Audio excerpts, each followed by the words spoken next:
À tous, donc Amandine Derouet de la Chambre de commerce et d'industrie de la Mayenne. Donc, je suis avec Laura Nugre de la Technopole. On est aujourd'hui pour un webinaire donc web marketing et digital en 2022 qui est présenté par Fabien Guilleux de l'agence Weedig, donc qui va se présenter aussi juste après. Donc nous, on travaille avec Laura sur l'accompagnement des entreprises en Mayenne, sur tout ce qui va être filière numérique, donc notamment digitale. Moi, à la CCI, je m'occupe de l'accompagnement des entreprises, des porteurs de projets sur les réseaux sociaux, sites internet, référencement, etc. Et donc, c'est pour ça qu'on vous propose ce webinaire aujourd'hui sur les tendances 2022. Laura, je te laisse présenter aussi la Technopole. Oui, tout d'abord, bonjour à tous et merci de participer à ce webinaire. Donc, Laura Nugre, comme l'a dit Amandine, je travaille à Laval Mayenne Technopole. Donc, j'anime la filière du numérique en Mayenne où l'objectif, c'est de vous accompagner dans votre transformation digitale en vous proposant des événements comme ce matin, en diffusant des informations sur nos réseaux sociaux, sites internet et newsletters et en vous mettant en relation avec les prestataires du département selon vos besoins. Et plus largement, à Laval Mayenne Technopole, on accompagne les entreprises et les entrepreneurs porteurs de projets dans leurs projets d'innovation et dans la mise en place notamment d'outils numériques. Donc, bon webinaire à tous. Pour information, vous avez le chat qui est à disposition si jamais vous avez des questions au fur et à mesure, parce qu'on est assez nombreux. Et puis, on laissera après, plutôt à la fin, si vraiment vous voulez poser des questions en direct et ne pas les écrire dans le chat. Mais en tout cas, n'hésitez pas au fur et à mesure. Nous, on regardera avec Laura Nugre les commentaires s'il y a des questions complémentaires. Fabien, donc on te laisse la place pour la présentation. Très bien, merci. Déjà, est-ce que vous m'entendez bien? Oui. Parfait. Bonjour à toutes et à tous. Donc, moi, je m'appelle Fabien Guilleux. Je vais vous présenter en l'espace de 45 minutes les tendances et les nouveautés qui peuvent arriver sur le web marketing et le digital. Avant cela, je vais me présenter. Donc, Fabien Guilleux. Moi, je suis dirigeant de l'agence Weedig. On est spécialisé, alors basé à Laval, et on est spécialisé sur le marketing digital. C'est-à-dire que on est une équipe de 15 personnes aujourd'hui qui travaillons sur tous les leviers web marketing. Pour ne pas les citer, mais donner un ordre d'idée de ce que c'est le référencement naturel, les SEO, le référencement payant, les social ads, le community management, voilà, tous ces métiers qui sont des leviers web marketing. Alors aujourd'hui, ce que je vais vous présenter, il y a 4 points. Ce sont les nouvelles fonctionnalités sur les réseaux sociaux, à la fois pour les entreprises, mais à la fois aussi pour les usagers, les utilisateurs des réseaux sociaux. Une tendance qui est vraiment, qui s'est très fortement développée depuis, on va dire, 2 ans. Avec l'impact Covid, évidemment, c'est le social shopping. Le marketing d'influence a aussi le vent en poupe et avec, je pense, quelques alertes que je dois mentionner sur cette présentation. Et puis, je terminerai sur un acteur majeur du web, Google, et toutes ces mises à jour, puisque 2021 était une énorme année en termes de mise à jour de ces algorithmes, les pandas et consorts, qui ont eu un impact assez fort sur le référencement naturel et les résultats. Donc les dernières tendances, on va démarrer par les réseaux sociaux. Je vais balayer plusieurs réseaux. L'idée, c'est que je reste sur la présentation. Donc c'est vraiment, cette présentation d'ailleurs sera disponible si vous le souhaitez après, en plus de l'enregistrement. Je vais rester sur cette présentation, donc elle sera assez figée, alors qu'en effet, j'ai envie de dire que la vraie valeur, c'est d'avoir quelque chose animé. Premier sujet, donc c'est sur LinkedIn, réseau B2B. On est sur une tendance très forte autour de l'événementiel. Là, on le voit avec LinkedIn, qui déjà développe depuis, on va dire plusieurs mois ou plusieurs années, les vidéos live. Donc on peut inviter, comme on le fait aujourd'hui sur Teams, mais on peut faire la même chose sur LinkedIn avec l'approbation de LinkedIn, de pouvoir animer des vidéos.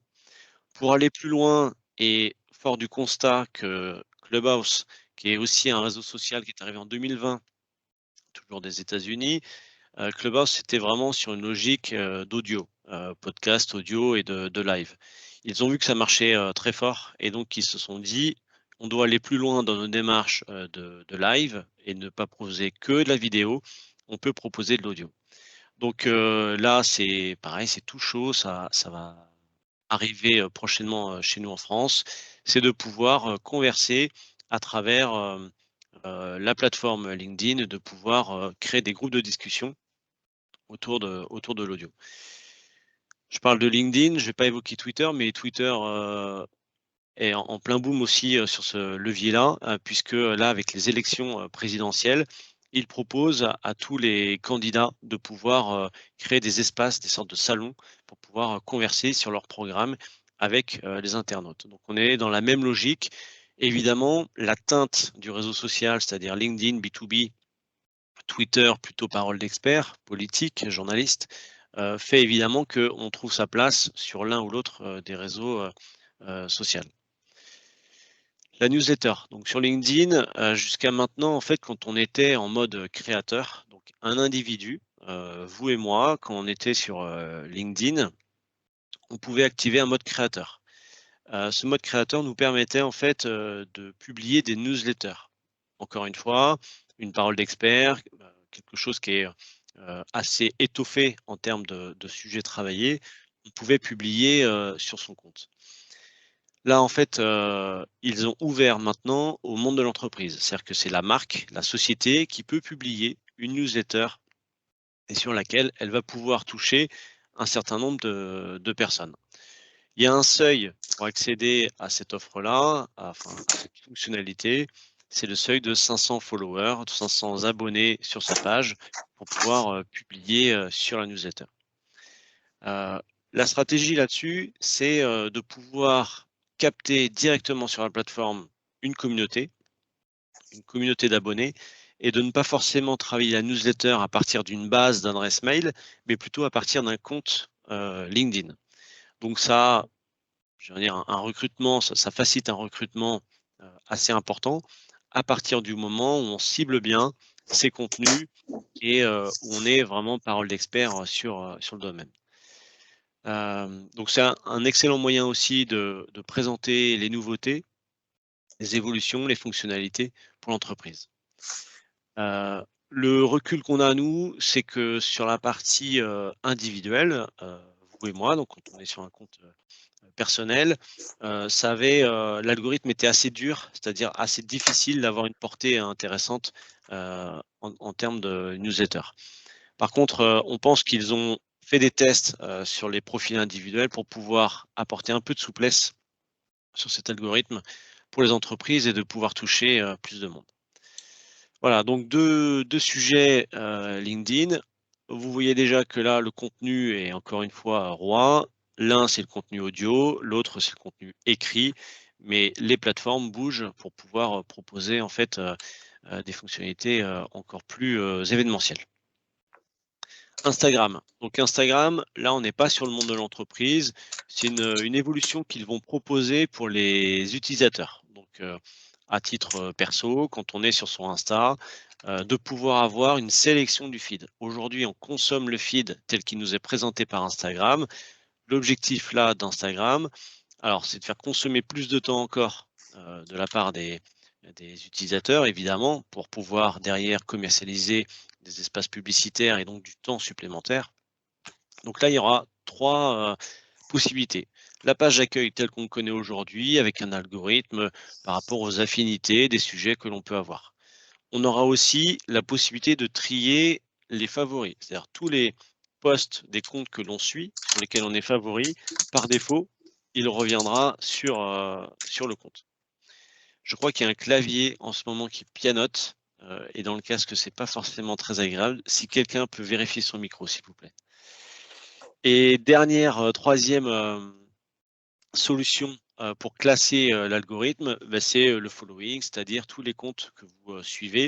Et il y aura un ordre chronologique, c'est-à-dire que si vous venez qu'en fin de journée sur le Insta, vous verrez les publications les plus fraîches, les dernières publiées, qui remonteront à ce niveau-là. Et évidemment, celles du matin, si vous arrivez en soirée, celles du matin seront en dessous dans le feed, elles ne seront pas favorisées.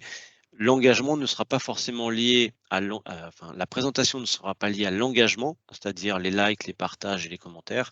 Elle sera vraiment liée à un sujet chronologique, donc de fraîcheur de publication.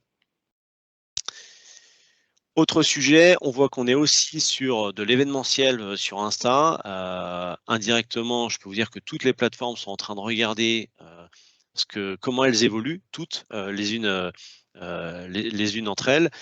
Clubhouse qui est un peu bousculé, qui est retombé. Hein. Clubhouse, c'était un effet de mode, mais on a l'impression que là, c'est fini.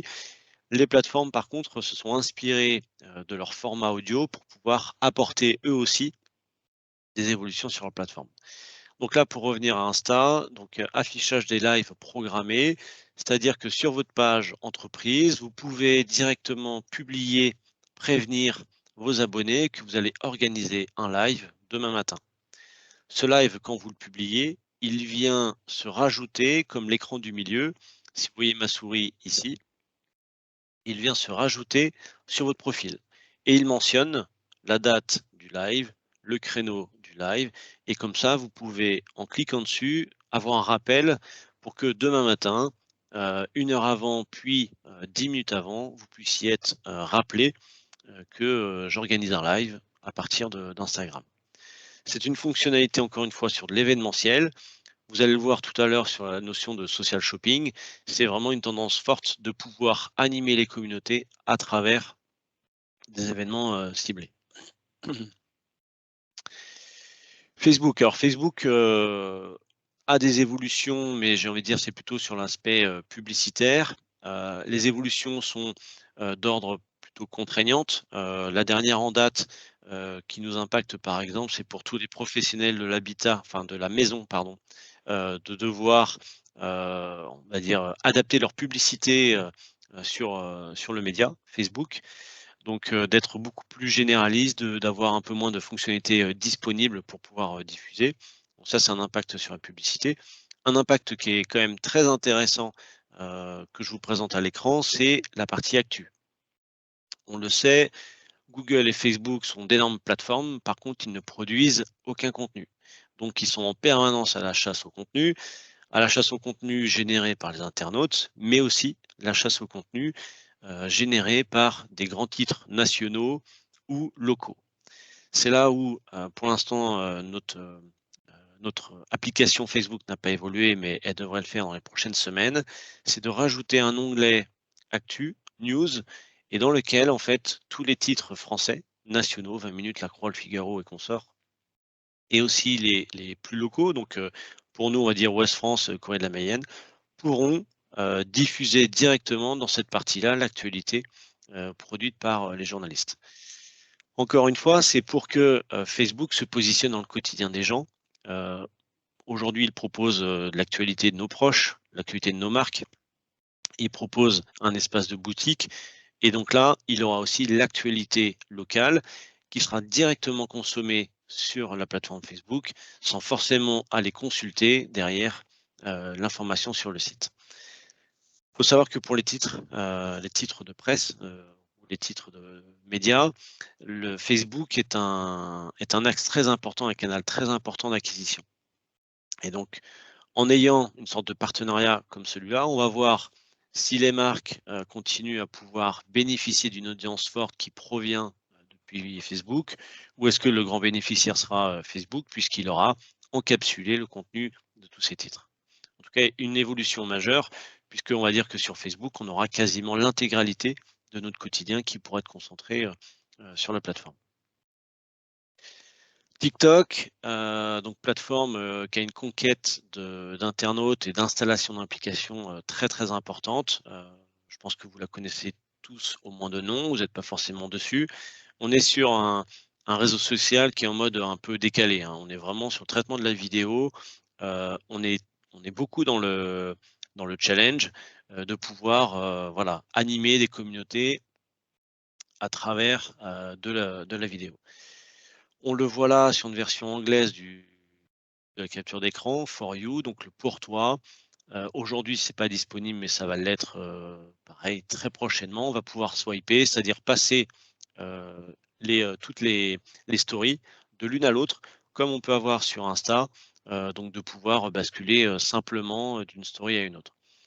Pareil, TikTok qui pige ce que fait Instagram notamment, et donc qui va adapter l'ergonomie de son application pour pouvoir continuer à fluidifier l'expérience de l'utilisateur. Pinterest. Donc là, on est vraiment sur une évolution technique ou technologique majeure. C'est la réalité augmentée. Alors, on est sur une terre qui connaît parfaitement le sujet à l'aval. Eh bien, Pinterest va dans ce sillon. Ils avaient déjà testé en fait toute la partie maquillage. On le voit sur la capture. On pouvait choisir son rouge à lèvres et en fait, en se mettant en mode selfie, on pouvait voir le rouge à lèvres directement appliqué sur les lèvres. Pour aller plus loin et pour toujours projeter, on va dire l'internaute dans la consommation, de pouvoir aussi personnaliser sa démarche, eh bien, il y a la réalité augmentée qui arrive sur toute la partie home, donc la partie décoration d'intérieur. On le voit avec les fauteuils et en fait avec son écran, encore une fois. Donc le mobile est vraiment le vecteur qui nous permet ou qui leur permet d'accélérer fortement sur ces sujets-là.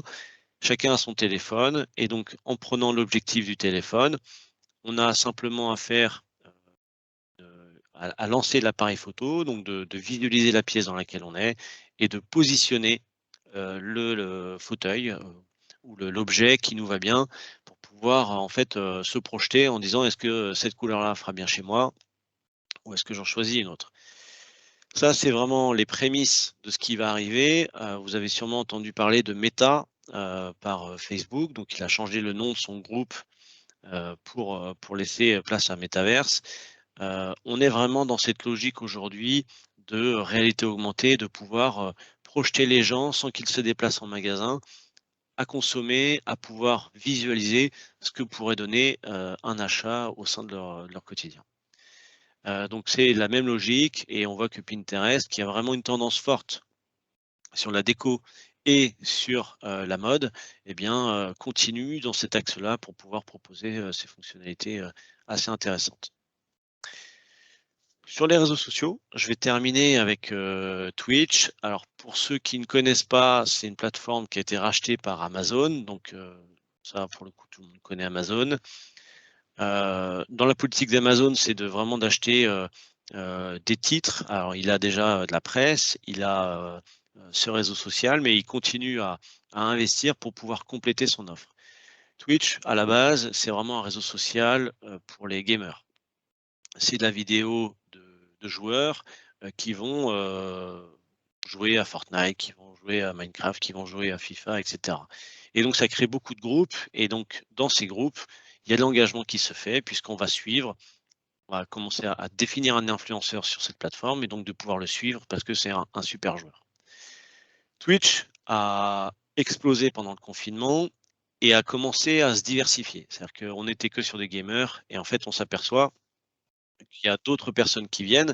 Je pense notamment à Samuel Etienne, qui est un breton qui présentait Question pour un champion et qui a monté sa chaîne Twitch pour pouvoir décrypter l'actualité sur sa chaîne directement. Évidemment, pour rentrer sur Twitch, il a fallu qu'il se fasse un peu parrainer par des influenceurs de Twitch. Et donc, c'est comme ça en fait qu'il a réussi à faire une belle entrée et de pouvoir capter des abonnés assez rapidement. Le ton, c'est un ton qui est vraiment sur les 20-25. Il faut être vraiment pertinent, percutant, il faut traiter la vidéo et ne pas faire comme il le présentait, on va dire, sur France 3 avec son JT. On n'est pas du tout dans ce mode-là. On est beaucoup plus jeune, avec des codes qui sont complètement cassés et à la limite du tutoiement. Twitch donc se développe. On voit arriver en fait sur YouTube, on voit arriver sur Twitch des YouTubeurs, Michou, Inoxtag pour les plus jeunes, pour ceux qui suivent, ou peut-être vos enfants. On les voit arriver sur Twitch parce que la plateforme est en plein essor et propose des audiences qui sont assez fortes. Chaque année, il y a un événement assez important qui se déroule où il y a une collecte de dons de tous les influenceurs.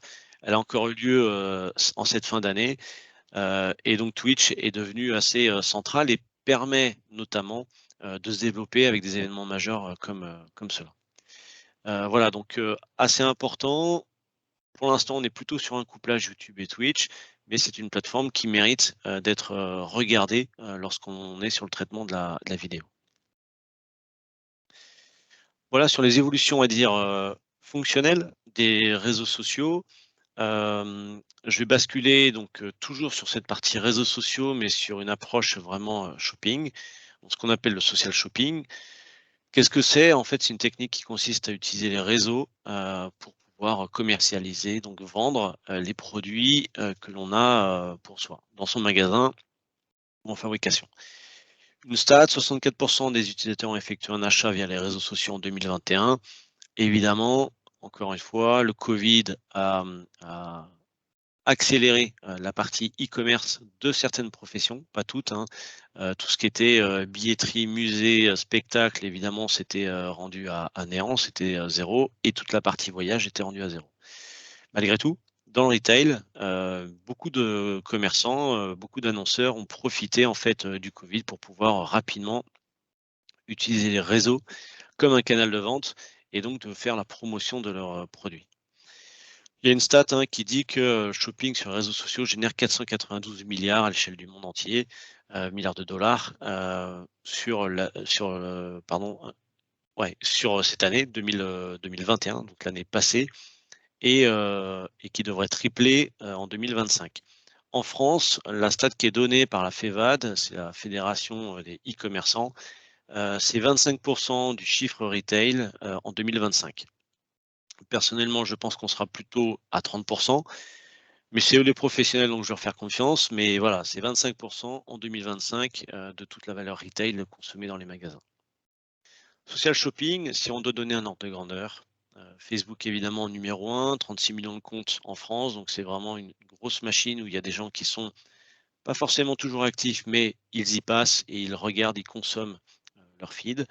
Instagram qui fait partie de Facebook, donc à chaque fois on a vraiment un couplage des deux marques, même si les populations sont différentes, elles sont 10 ans plus jeunes sur Insta, on est sur un couplage de la marque Meta.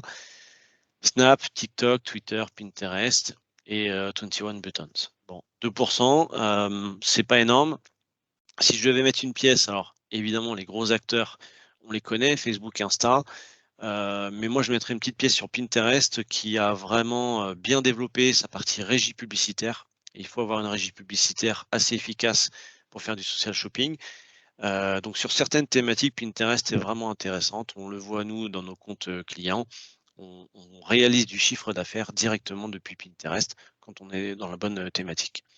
C'est un peu plus dur pour les Snap et les TikTok puisque l'audience est un peu plus jeune et que on vient pour du divertissement, on vient pas forcément pour de la consommation. On vient vraiment pour consommer.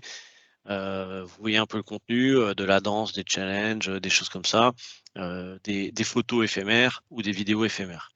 Donc pour l'instant, l'engagement n'est pas forcément fort sur les deux réseaux sociaux qui sont pour les plus jeunes, Snap et TikTok.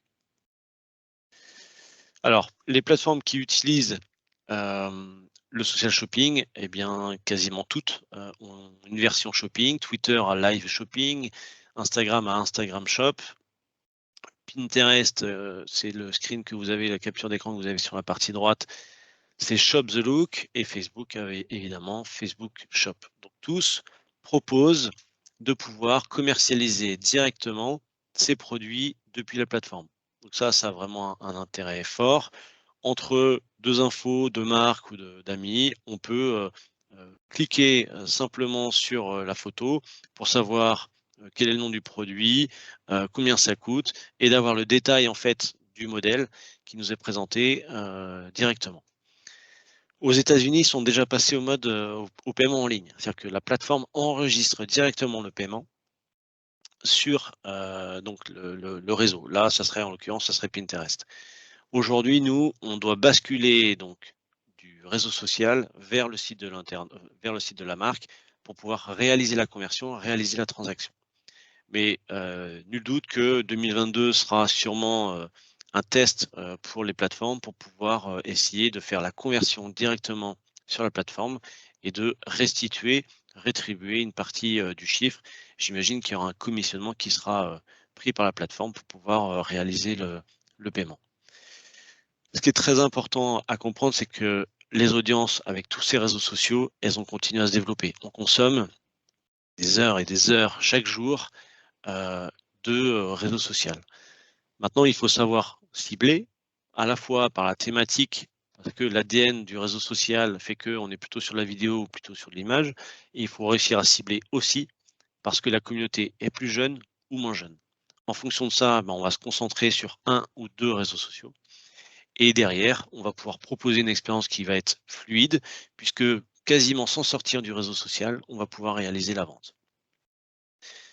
Directement, et ça on le voit, les marques maintenant, elles sont plus démarchées par le SAV avec la boîte mail. On va les interpeller directement sur Messenger ou sur un autre canal, sur Insta par exemple, c'est la messagerie directement, pour pouvoir en fait rentrer en conversation, suivre son colis, avoir le SAV, etc. Donc on sait qu'il y a un écosystème qui est en train de se développer autour du shopping. Et les réseaux sociaux ont une part très importante, un rôle très important à jouer sur cette partie-là. Et l'influence, c'est ce qui va me faire la transition sur la suite. L'influence, on le voit quand on a des likes ou des partages ou qu'on se fait taguer par un ami, eh bien quelque part il y a cette caution d'un proche qui va dire tiens regarde cette robe, elle est magnifique, tu devrais, elle t'irait très bien. Il y a une sorte d'influence et donc on est forcément plus engagé, on est plus proche de l'acte d'achat et ça les réseaux, depuis le départ, c'est leur grande force. Toujours dans le shopping, c'est les lives. Donc on les a vus se développer, pendant le covid. Ça a été, derrière, ça a été maintenu. Il y a eu, d'ailleurs de très belles expériences en Chine et aux États-Unis, qui ont permis en fait, de positionner des marques directement auprès de leur communauté. Vous avez une capture d'écran sur la partie droite, voilà, c'est exactement ça, c'est une démonstration de produits et en fait les gens viennent assister à la démonstration, au tutoriel, à la présentation des marques. Si je dois faire un parallèle, c'est exactement ce qu'on a connu sur le téléachat, je crois que ça existe toujours, mais le téléachat qui était de, je sais plus, de 8h à 10h par exemple, sur une grande chaîne nationale, on retrouve les mêmes codes en fait, que le téléachat. C'est quelque chose par contre, le canal qui est utilisé, c'est plus, la télé avec, les chaînes hertziennes. C'est, déjà, c'est une démarche personnelle puisque chacun est sur son téléphone et ensuite, c'est de pouvoir, le consommer peut-être à toute heure de la journée. C'est-à-dire que le téléachat, il avait un créneau qui était fixe. Là, les marques peuvent s'appuyer sur un créneau du midi, un créneau du soir pour pouvoir réaliser la démarche. Et la grande force, encore une fois, c'est de pouvoir interagir. On peut interagir directement lors du live shopping pour pouvoir poser des questions et s'y intéresser. Quand c'est animé par des influenceurs, évidemment, ça donne beaucoup de poids puisque l'influenceur arrive sur ce live shopping avec toute sa communauté qui est engagée autour de lui et donc rapidement, en fait, ça prend. Quand c'est une marque qui va être plutôt avec un présentateur neutre, eh bien, c'est le produit et la promotion de ce live qui doit faire la différence. Sur tout ce qu'on a vu, on essaie de rechercher, la spontanéité, c'est-à-dire de stimuler l'achat coup de cœur et de pouvoir se dire: «Je viens sur ce live, c'est plutôt sympa, le format est cool», mais derrière c'est de vendre évidemment le produit et de pouvoir aller chercher des achats coup de cœur. On venait sur ce live, sans, vouloir acheter et de pouvoir, justement générer un achat coup de cœur par la présentation de ce live. Tous les grands réseaux, je les cite là, hein, Twitch, YouTube, Facebook, Insta et tous les autres, ont forcément réalisé au moins un test, sur ce live shopping et je pense que de plus en plus, ça sera utilisé par les marques. J'en parle parce que c'est pas forcément lié à la taille de l'entreprise, de faire des live shopping. Il faut avoir du temps, il faut le préparer, mais c'est des solutions qui sont totalement gratuites. Donc c'est ça qui est assez intéressant, c'est que vous pouvez accéder à des communautés, alors faut oser se mettre en scène ou mettre quelqu'un en scène, mais en faisant cette démarche, vous pouvez accéder assez rapidement à une communauté, à faire indirectement la promotion aussi de vos produits, de votre marque, sans forcément, c'est la finalité, mais sans forcément aller chercher de la transaction et du business, mais c'est quelque chose qui peut être intéressant dans l'exercice à réaliser. Évidemment, les réseaux sociaux, les générations Y et Z, sont, très friandes de ça. 62 des dépenses mondiales seront en e-commerce par ces générations-là. Donc c'est aussi des codes que l'on voit arriver depuis 1 ou 2 ans, qui commencent à se répandre un petit peu et qui sont vraiment, je pense, de vrais événements réguliers, quotidiens sur l'ensemble des plateformes. Donc sur la partie social shopping, en conclusion, ce qu'il faut retenir, c'est que, les plateformes donc font évoluer, leurs fonctionnalités pour pouvoir laisser de la place à de l'événement vidéo, l'événement audio. Indirectement, ce sont des tests pour pouvoir basculer derrière sur du shopping, sur de la vente, directe et donc ça permet pour les e-commerçants notamment de pouvoir rajouter un canal de vente à l'ensemble de leurs, canaux, de distribution. En Europe, on est encore pour l'instant, alors je dirais pas épargné, mais on n'a pas toutes les fonctionnalités, des Chinois pour TikTok et des plateformes, pour les Américains. Mais 2022, sans aucun doute, sera, fortement impacté sur ces logiques-là, de live avec de la consommation, au bout. Et le social commerce génère encore quelques doutes. On l'a connu en fait et on fait le parallèle, on l'a connu sur le e-commerce au tout départ où on avait des vraies craintes, hein.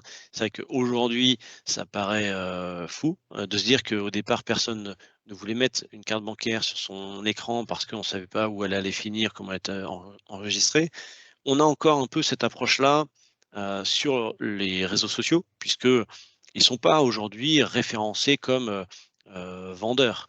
Ils sont, plutôt sur de la promotion, sur la notoriété et donc on a encore cette logique-là, mais je pense que rapidement le péage, le frein, sera, enlevé puisque les nouvelles générations, sont vraiment, heu, très alertes sur le fait de pouvoir consommer directement à partir d'un influenceur, à partir d'une marque, de pouvoir consommer sur les réseaux sociaux.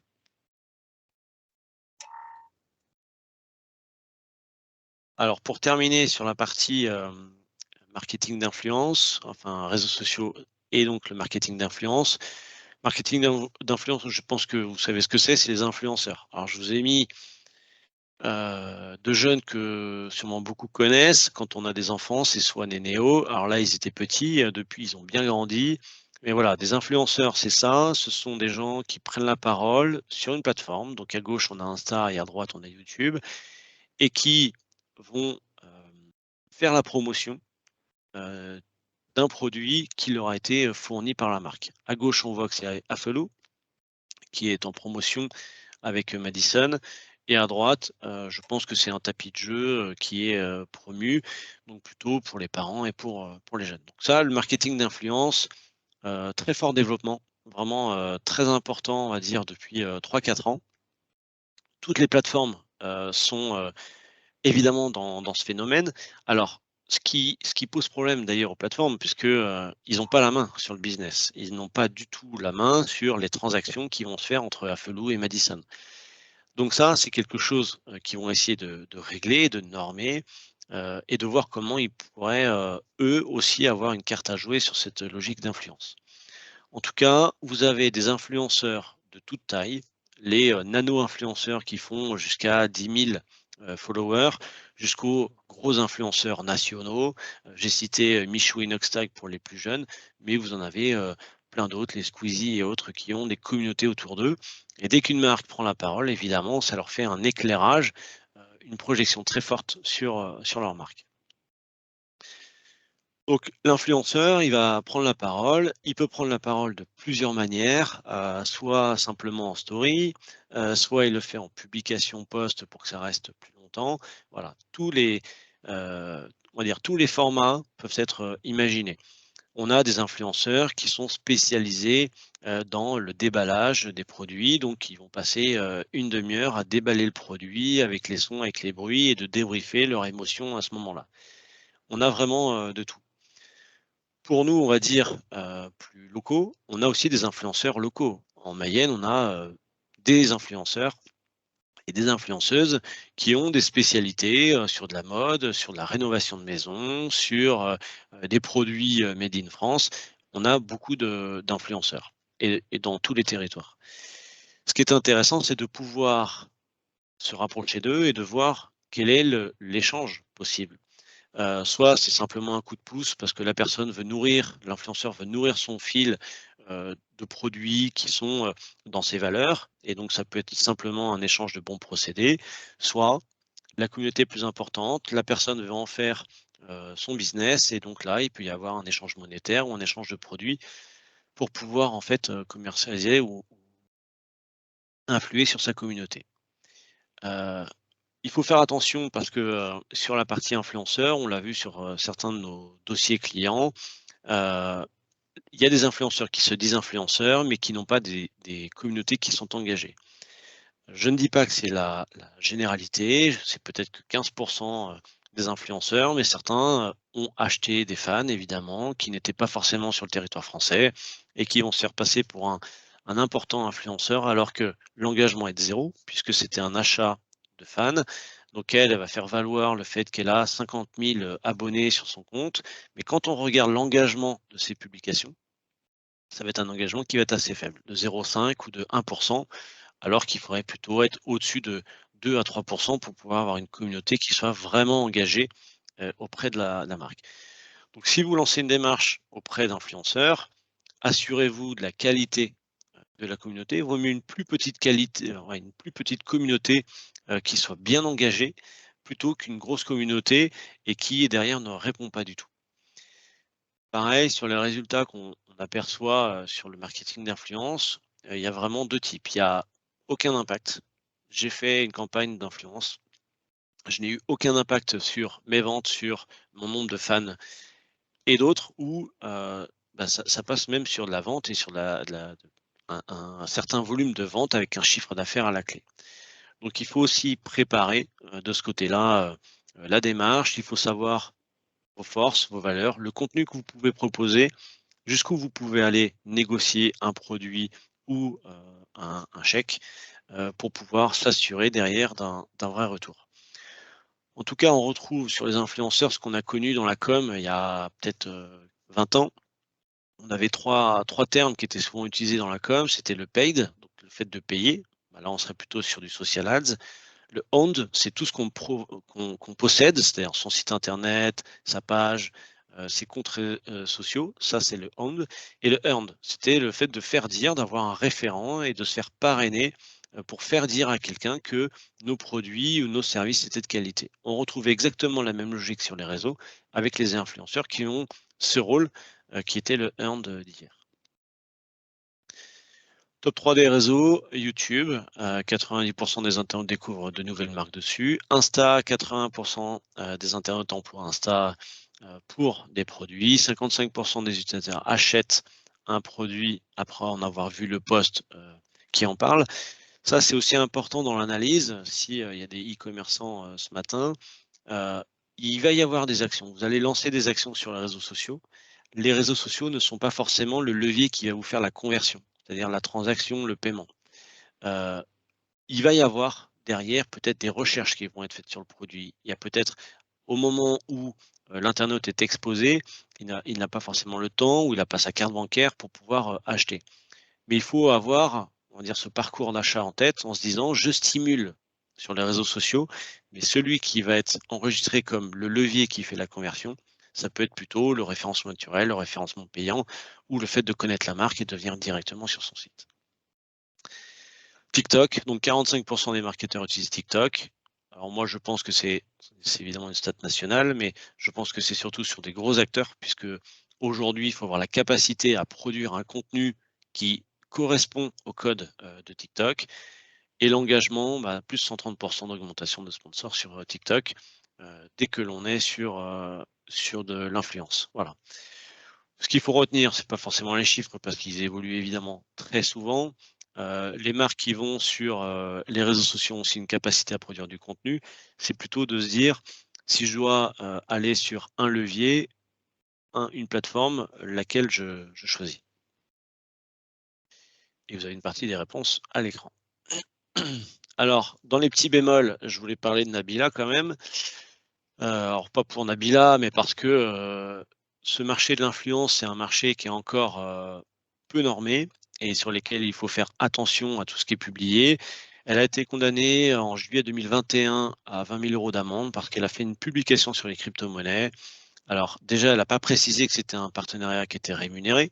C'est bien de dire que quand on touche de l'argent, ça change un peu l'angle ou la perception qu'on peut en avoir quand c'est Nabila qui nous pousse une info sur les crypto-monnaies. Et l'autre, c'est qu'il y avait des conditions financières. Vous savez qu'il y a quand même des lois en France avec des astérix où on doit expliquer toutes les conditions de rendement, on peut perdre la totalité de son capital en investissant sur les cryptos, etc. Ça n'était pas précisé. Donc, il y a eu évidemment une amende. Alors, c'est un exemple, je pense qu'ils en ont fait un exemple, mais on pourrait passer notre journée sur les réseaux sociaux et on pourrait s'apercevoir que certains ne disent pas que le partenariat est rémunéré. Je vous ai montré ou je vous ai affiché à l'écran la Combini qui, lui, respecte plutôt bien les règles de la CNIL avec le partenariat rémunéré avec Lidl. Au moins, on sait que la vidéo que l'on a vue sur les tutos bricots, eh bien, c'est Lidl qui souhaitait en faire la promotion parce qu'ils avaient sûrement des produits pour les bricoleurs. Donc ça va se répandre de plus en plus. C'est aussi des fonctionnalités qui sont arrivées l'année dernière sur les plateformes pour pouvoir bien identifier les influenceurs et la relation qu'on a avec la marque. Je vais passer à Analytics. J'étais bavard quand je vois l'heure. Un sujet qui est très important, ça ne fait qu'une slide et pourtant c'est une vraie, on va dire révolution. Je pense que si vous avez un site internet, vous avez Google Analytics, c'est un outil de mesure d'audience pour pouvoir analyser quelle page j'ai regardé ou d'où proviennent les internautes. Est-ce que j'ai des conversions qui viennent par le référencement naturel, par les réseaux sociaux, etc., etc. C'est un outil qui est totalement gratuit, fourni par nos amis de Google. Et là, il y a eu une première mise en demeure à une marque dont la CNIL ne nous a pas donné le nom, donc c'est anonyme, mais on sait qu'il y a une mise en demeure parce que la marque utilisait Google Analytics. Pourquoi mise en demeure? Parce que en fait, toutes les données sont hébergées aux États-Unis. Et donc, si c'est hébergé aux États-Unis, on va dire que l'Europe n'a pas la main sur la certitude d'avoir la protection des données personnelles. Donc ça part aux États-Unis et on ne sait pas si le gouvernement ou d'autres acteurs ne peuvent pas regarder les informations. Donc c'est une vraie révolution parce que 99% des sites en France, en Europe et je pense à peu près dans le monde utilisent cette solution. Donc nous, Européens, on a durci le 1er avril 2021 les règles concernant la RGPD. Et là, on voit que ça continue en fait, la CNIL continue de faire son travail, de pouvoir nous protéger, nous, individus, par rapport à l'utilisation de nos données personnelles. Et donc, c'est bien pour nous en tant qu'internautes. C'est un peu moins bon quand on est entreprise, puisque si on est assez assidu sur Google Analytics, il va falloir trouver une autre solution de substitution pour pouvoir remplacer Analytics avec un opérateur européen ou français qui va héberger ces données statistiques sur le sol et de pouvoir s'assurer que, en cas de contrôle, les données elles sont bien cryptées, qu'elles ne sont pas revendues, etc., etc. Je termine avec le Fabien, il y a juste quelques questions. Il y a une dis-moi. question dans le chat. Y a-t-il un référentiel ou pas sur les règles à respecter autres que la CNIL? Par rapport aux statistiques, oui, il y a la durée d'archivage des données. Par défaut, je crois que c'est maximum 16 mois sur Analytics, mais il y a une recommandation de la CNIL qui doit dire que c'est 1 an, il me semble, sur les données de navigation, c'est pas les données personnelles. Là, on est sur le web. Sinon, concernant un CRM, par exemple, où on a des données, il me semble que c'est 2 ans où on doit sortir les données d'un prospect qui ne serait pas client, donc qui n'aurait pas une relation commerciale contractée. Et donc, ça serait 2 ans de sortir. Voilà. Donc, il y a beaucoup de règles dans plein d'usages. On a aussi des règles de RGPD sur le personnel. Le fait d'avoir date de naissance, RIB, enfin aussi tous les sujets de santé. Quand on est employeur, on a aussi de ce côté-là des contraintes pour pouvoir conserver et s'assurer que les données elles sont bien sur le sol français ou européen. et elles ne peuvent pas être piratées. Voilà, donc il y a énormément de choses. En tout cas, la dernière, si je peux dire un dernier truc sur ce point-là, c'est Il reste une question aussi sur le risque. le risque, c'est des amendes. Mais avant d'avoir l'amende, il y a des mises en demeure. Donc, il y a 3 mises en demeure et après, il y a l'amende. Si vous n'avez rien fait suite aux mises en demeure, c'est que vous êtes de mauvaise foi. Et donc, en fonction du préjudice, il y a une amende qui va être donnée par la CNIL. Sur les sites internet, juste je finis là-dessus, c'est la consent box. Vous savez, vous avez dû voir évoluer certains sites où avant on avait paramétré son choix et tout accepté. 1er avril 2021, on doit avoir la possibilité en tant qu'internaute de continuer sans accepter. C'est-à-dire que on clique sur cette partie, sur ce lien, et en fait, le site ne doit pas enregistrer notre visite. Sur un plan statistique, sur l'appareil de navigation, il ne doit collecter aucune information. Aujourd'hui, je pense je suis optimiste, c'est 50% des sites qui respectent ça. Puisque normalement, depuis le 1er avril 2021, on doit proposer à l'internaute de ne pas se faire suivre et donc de ne pas avoir tous les pixels publicitaires qui s'enclenchent quand on est en navigation. Ok, il y a d'autres questions. Alors, vaut-il mieux envisager une alternative à Google Analytics ou patienter à cause de nouvelles fonctionnalités? Et après, risque judiciaire ou pénal dans les cas les plus critiques? Alors, on peut patienter puisqu'ils vont commencer par le haut du panier. Donc, tous nos amis Cdiscount, Amazon, Le Figaro, Le Monde, tous ceux qui ont énormément d'audience, évidemment, sont prioritaires dans cette logique-là. Maintenant, je pense qu'il faut rester averti et de suivre comment ça évolue. Alors, nous, c'est notre rôle, c'est notre job. Mais il existe déjà des solutions. Le problème, c'est que quand on repart sur une solution, on repart sans historique. Je pense à Matomo, qui est une solution qui respecte et qui est validée par la CNIL. Eh bien, quand on repart sur une solution, on repart sans l'historique, on repart sans le plan de marquage, c'est-à-dire de pouvoir suivre exactement le parcours. Donc, ça présente des contraintes. On n'est pas à l'abri que Google, avec ses coups de pression, puisse faire évoluer aussi et se dise « Ok les gars, je vais héberger chez OVH, comme ça vous allez être contents ». Je ne crois pas trop, mais c'est possible qu'ils essaient de trouver une solution, puisque ça fait quand même partie de leur business model à Google de pouvoir traquer l'ensemble de l'audience et de se dire, tiens, Fabien Guilleux, il est venu sur ce site, c'est qu'il est plutôt intéressé. Eh bien, quand il m'a en navigation, il peut m'exposer une publicité parce qu'il sait que j'ai un centre d'intérêt actuellement sur tel service ou tel produit. Donc pour eux, je pense que ça affaiblit le business model si les sites sortent de leur solution. C'est pour ça qu'elle est gratuite, hein. C'est que ça leur permet de collecter de la data. Risque pénal ou judiciaire, ça va trop loin pour moi, cette question. On peut se rapprocher d'un avocat pour l'info, mais je ne l'ai pas, je ne sais pas. Ok. Ça marche, on te laisse continuer. Ok. Je termine avec le référencement naturel. Donc, référencement naturel, c'est le fait de pouvoir optimiser un site et de le faire juger par Google comme le plus pertinent sur nos requêtes, donc sur nos recherches. La combinaison de facteurs, c'est, on va dire, tout ce que vous avez en bas, c'est des mots-clés, c'est le contenu, c'est les backlinks, c'est-à-dire tous les liens qui pointent vers ce site, et donc qui pointent vers ce site, quel site parraine, entre guillemets, votre site. De l'optimisation continue, du trafic. Il y a une vraie tendance de fond qui arrive sur le SEO, donc le référencement naturel, c'est le SXO. Le X pour l'expérience utilisateur. Comme, et ça me fait le lien avec ce qu'on vient de quitter, comme Google a la capacité de mettre en relation avec son moteur de recherche, mais aussi d'analyser le temps qu'on passe sur les sites, eh bien lui, il voit en fait la qualité de la navigation des internautes.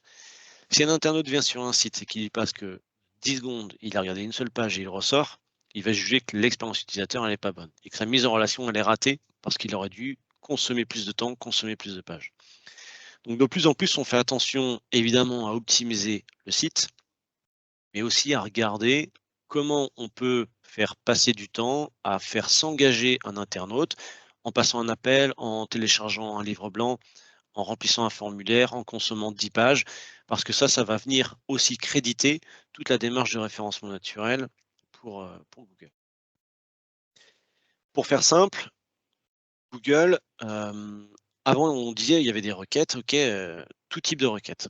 Là, il les a classées. Il dit, moi, j'ai 4 types de requêtes. Informationnelle, navigationnelle, commerciale, transactionnelle. Informationnelle, c'est, je cherche une définition, qu'est-ce que le SEO? C'est une question, voilà. Et donc lui, il arrive à capter, en fait, par rapport aux mots qu'on tape dans le moteur de recherche, il arrive à capter que c'est une requête informationnelle. Il a aussi des requêtes qui vont être navigationnelles, donc on va peut-être parler d'une localité. Magasin chaussures Laval, là, il sait qu'il y a une notion de localité.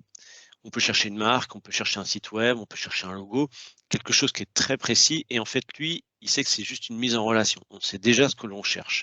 En fonction de ça, il va changer sa page de résultats. C'est-à-dire qu'il ne va pas afficher, on va le voir tout à l'heure, il ne va pas afficher ses résultats de la même manière entre informationnel et navigationnel. Même chose pour commercial, métier, produit. On sent que là, il y a une recherche sur un produit spécifique. Et transactionnel, on est vraiment sur du e-commerce, c'est de l'achat, c'est de la vente, c'est de la location, c'est de la réservation. Voilà, c'est tous ces sujets-là qui peuvent être derrière sur un paiement. On peut avoir des requêtes qui vont être classées dans 2 classifications. On peut avoir navigationnel et commercial, on peut avoir commercial et transactionnel. Mais en fonction de ça, lui, il capte ça et il va présenter ses résultats. Enfin, sa page de résultats aura un aspect pour l'internaute qui sera différent. Dès qu'on va mettre une logique de localité, eh bien la map aura une omniprésence sur la page. Omniprésence avec la map que vous connaissez. Au-dessus, il a rajouté des cartouches avec les pages jaunes, avec les annuaires. Voilà, il a rajouté un cartouche, ce qui veut dire qu'il pousse les liens de référencement naturel, il les pousse en dessous. Imaginez si on rajoute les Google Ads et Google Shopping, le référencement naturel commence quasiment sur le 3e écran de l'internaute. Autre exemple, là on n'est pas du tout sur une requête avec une localité, on est plutôt sur une définition. Eh bien, il va rajouter, lui, le top 4 ou le top 5 des questions qui sont les plus souvent posées par ces internautes. Il y collecte en permanence, ça enrichit son algorithme et son IA, et derrière, il va restituer en disant, attends, tu cherches ça, toi l'internaute, bah regarde, je peux te proposer aussi, qu'est-ce que ça veut dire SEO, comment faire de la SEO, etc. Même chose, il va présenter en fonction de la requête, donc là c'est abri jardin, il va présenter du shopping, il va présenter les Google Ads, et le shopping il peut être un coup sur la colonne de droite, un coup au-dessus, juste en dessous le moteur et au-dessus des annonces payantes. Alors juste pour rappel, hein, quand on est sur de l'annonce, on est sur du Google Ads avec des extensions d'annonces, donc ici abri en bois, tous les abris en PVC. Ici, on est sur du shopping. C'est un comparateur qui permet en un coup d'œil d'avoir la photo du produit, le prix et qui est l'annonceur. Et sur la partie droite, c'est la même chose. Simplement, son encart shopping, il le présente en haut et ensuite il met ses Google Ads. Pour rappel, alors c'est pas une évolution récente, hein, mais pour rappel, annonce avant, il avait un petit fond vert pastel un peu, qui nous permettait de bien identifier en fait où étaient les annonces et où était le référencement naturel. Là, il a enlevé ce cartouche pastel pour, je pense, apporter un peu de confusion et que l'internaute en fait puisse cliquer sur annonce ou le référencement naturel. Comme lui, son business model, c'est l'annonce. À chaque clic, il empoche de la part de l'annonceur quelques centimes ou quelques euros. Autre exemple, les recettes. Vous voyez qu'entre la map qu'on avait tout à l'heure avec une localité et ce que l'on a sur une requête, on va dire informationnelle sur la recette des pancakes, eh bien, il nous présente encore quelque chose de différent avec là des photos des produits ou des pancakes, les avis et le site qui a la recette. En un coup d'œil, on peut déjà sélectionner soit au visuel, soit aux avis, la recette ou l'acteur qui nous va bien. Pour rappel et pour comparer, l'ancien affichage, c'était assez brut, hein, mais je pense qu'on l'a tous connu, tous vu. Il y avait la liste des 8 ingrédients, on suivait les étapes et basta. Voilà, donc l'impact, clairement, sur le référencement naturel, il est très important. En 2021, on a vu, je vais vous montrer une stat juste après cette capture, on a vu nos positions en référencement naturel maintenues, mais on a vu qu'il y avait moins de trafic à venir. Imaginez, là, j'ai fait une requête qui est train vers Londres. Train vers Londres. Avant même d'avoir le premier lien en référencement naturel qui est ici, j'ai passé 2 écrans. C'est-à-dire que tout ça, c'est des services qui sont proposés par Google, des questions qui sont proposées sur comment m'y rendre et pourquoi pas l'Eurostar, le transport le moins cher. Et après seulement, j'ai le premier acteur jugé le plus pertinent qui va être la SNCF qui va venir à ce moment-là. Donc ça veut dire que l'internaute, lui, quand il est sur sa requête, il a quand même pas mal de portes de sortie avant d'arriver sur le premier lien de référencement naturel. Il peut déjà cliquer ici, il peut regarder en fait les solutions. Évidemment, à chaque clic, c'est une fuite sur laquelle la SNCF ne voit pas rentrer l'audience. Donc ça a été quand même, on va dire, un chamboulement, c'est peut-être un peu fort, mais c'est vraiment une contrainte qui est arrivée sur comment maintenant Google présente ses résultats sur le moteur de recherche. Pour vous donner la stat, donc là, je suis sur Google Search Console. Ça sera la dernière slide et on passera aux questions. Mais le CTR, donc c'est le taux de clic, c'est-à-dire le nombre de fois où j'imprime ici, où j'imprime la SNCF. Donc évidemment, Google Search Console compte le nombre de fois où c'est présenté. Et ensuite, le nombre de clics. Le nombre de clics qui est ici, 71 000. Et on voit la courbe, en fait, qui, à partir d'avril, c'est là où Google en fait a fait de gros travaux entre avril et octobre, grosso modo. Et on voit que là, à partir d'avril, le taux de clic a baissé. Ça veut dire que les positions, nous de notre côté, elles étaient toujours correctes. On avait toujours des positions sur la page 1, certaines en top 3, certaines au-delà. Mais globalement, c'était toujours des positions qui étaient maintenues. Par contre, le fait de modifier, lui, son affichage dans les résultats, eh bien l'annonceur ne bénéficie pas ou moins de cette audience qui fait une requête qui est dans son activité. Et donc, ça veut dire que sans rien faire de plus, en maintenant un effort, on avait quasiment du 5%, allez 4,5% en taux de clic, et là, on descend sous la barre des 3%. Donc, ça veut dire qu'il faut redoubler d'efforts pour remonter encore plus sur le top 3 des positions, alors qu'avant, on était plutôt sur un top 10 en se disant, si vous êtes sur la première page, votre vie est réussie. Là, on se dit, il faut être vraiment dans le top 3 parce que l'internaute, il est déjà essoufflé quand il arrive sur les premiers résultats de Google. Voilà, donc ça, c'est un exemple concret, c'est un annonceur, mais globalement, ils ont à peu près tous cette position-là, c'est-à-dire un taux de clic qui se dégrade et donc des travaux à faire pour le référencement naturel par rapport aux évolutions de Google. Voilà, écoutez, je suis dans le timing. Peut-être qu'on aurait pu se garder un peu de temps pour les questions, mais je peux garder un quart d'heure avec plaisir pour toutes vos questions. N'hésitez pas par le chat, par exemple, ou en demandant la main. En tout cas, merci Fabien. Pas mal de choses à prendre en compte cette année.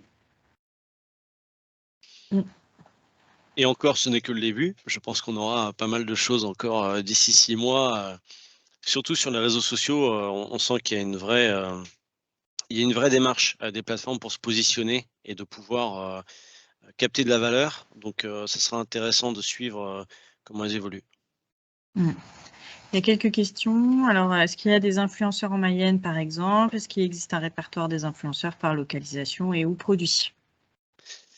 Pas à ma connaissance. Peut-être que ça existe, mais pas à ma connaissance. En fait, c'est plutôt quasiment nous, c'est comme ça qu'on travaille. C'est une recherche personnelle où vous allez pouvoir travailler sur des hashtags, Laval, 53, Mayenne, etc. et de pouvoir voir l'ensemble des comptes. En général, quand on est sur les réseaux, on les voit ces comptes parce que il y a toujours un proche qui like, qui tag et autres. Et donc, on les voit souvent revenir pour pouvoir se dire, tiens, c'est pas mal ce qu'ils font, etc. Mais à ma connaissance, il n'y a pas encore, ça pourra peut-être revenir, mais il n'y a pas encore un annuaire qui recense les spécialités ou les localités.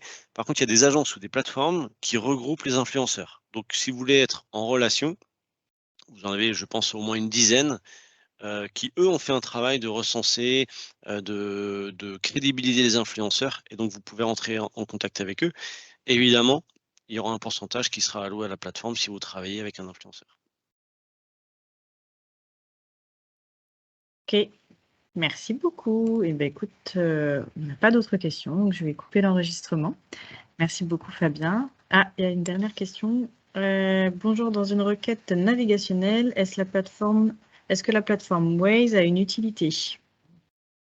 Ah oui, alors navigationnel, c'est quand je l'évoquais, c'était vraiment, lié à Google et son moteur de recherche.